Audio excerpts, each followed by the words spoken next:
retrato. Pumili ka. Kasi kanina ko pa pa-airdrop. Yan nga. Nasa stage tayo eh. Naka-costume na ako. Inhale. Exhale. Oo. Sige. Yun na. So, hindi ba ka? So, on this stage, exactly 10 years ago,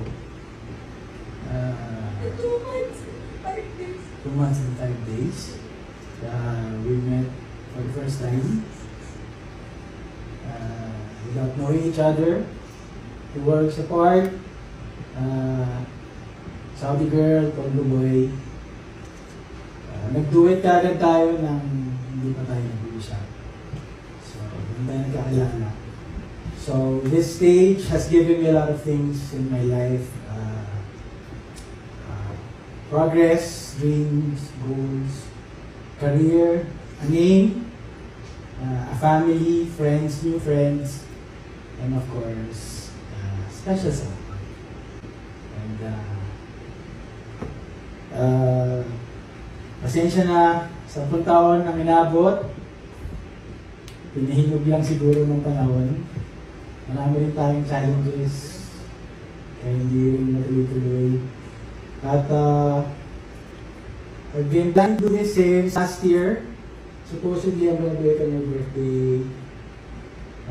And then, due to circumstances, hindi rin natin natuloy. And then, I plan on doing this also on Christmas. Kasi Christmas gift to sa Zinal Cave pa nga eh. Kaya pinaplano ko lang. And then, I brought this, I was planning to do this also sa Coldplay concert. Kaso nag-LBM ka. So, hindi rin natuloy. So, maraming tao. And the real plan was, the final plan was supposedly, kung natuloy tayo sa Europe, we'll do this in Venice para sa totoong gondola. Simple, actually mas kung internet tourism. Baka dito talaga tayo na kung saan nagmula, kung saan mas sincere actually dito. So, maraming salamat sa lahat ng pagmamahal na binigay mo at maraming salamat sa pagpunta sa birthday ko dito. Maraming salamat sa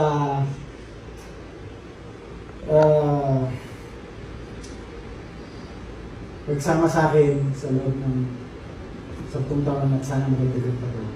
You marry me?